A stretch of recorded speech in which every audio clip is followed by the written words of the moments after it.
Hey YouTube, it's Weird Paul. This video contains spoilers. If you haven't seen the movie yet or read the book yet, you might not want to watch this until afterwards. Over the weekend I saw Ready Player One, and I wanted to give my thoughts on it. This won't really be a traditional review, but more of what I thought of the production. I loved the book Ready Player One. The writing is excellent, and it's full of old pop culture references. When I heard that they were making a film version, I couldn't wait to see it, but I had to wait a couple years. Now, if you haven't read the book and only saw the movie, you may have understandably loved it. The storyline and all the references are very appealing. But I would think that anyone who read the book first would be disappointed to a degree, and to what extent you are disappointed would vary with the person. This is not to say that I didn't like the movie. I enjoyed it, but I sure was disappointed with some of the changes and the things that were left out. The author of the book, Ernest Cline, wrote the screenplay, and it was he himself who left out most of the pop culture references. Why would he do that to his own story?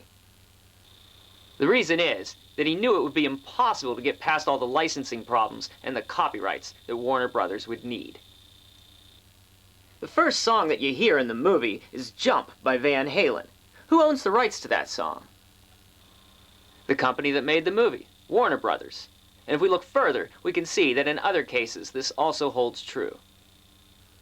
In the book, the challenges to get the copper key and gate included the Dungeons & Dragons module Tomb of Horrors, the video game Joust, the movie War Games, and the TRS-80 game Dungeons of Daggerath. None of those are in the movie, except for this Tomb of Horrors image that's seen painted on H's van. All of that is replaced by a challenge featuring King Kong, and Warner Brothers distributes the film King Kong. In the book, the challenges to get the Jade Key and Gate included the game Zork and the movie Blade Runner. That was replaced by a challenge featuring The Shining, a movie that was released by Warner Brothers. And in the book, the challenges to get the Crystal Key and Gate included the Rush album 2112, the movie Monty Python and the Holy Grail, and the video game Tempest, none of which are in the movie. But the final challenge to get the Easter egg by playing Atari 2600 Adventure was too important to not have in the movie. And even though I don't think they own Atari now, Atari was once owned by Warner Communications.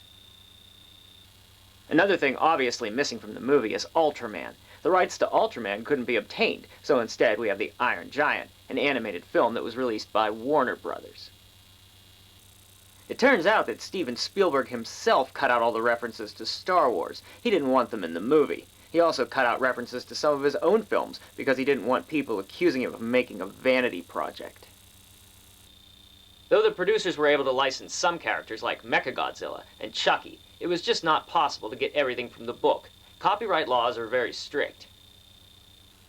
I know this very well, since I can't put the hundreds of homemade music videos I made in the 80s on this YouTube channel, including my favorite, the one I made for Twisted Sister's We're Not Gonna Take It, a song that is in the movie, and a song that is owned by Warner Brothers.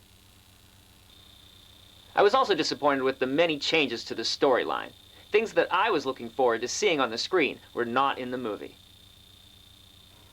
But there was no way to make this long book into a 2.5-hour movie. Things had to be simplified, and decisions had to be made. But perhaps not all of the decisions were for the best. Even though it wasn't exactly the movie that I wanted, I was still happy to see the characters from the book that I loved doing their thing on the screen, and I'd like to read the book again. And I was definitely excited that one of the first things I saw on the screen was the same He-Man lunchbox that I just got last month. Thanks for listening to my thoughts on Ready Player One.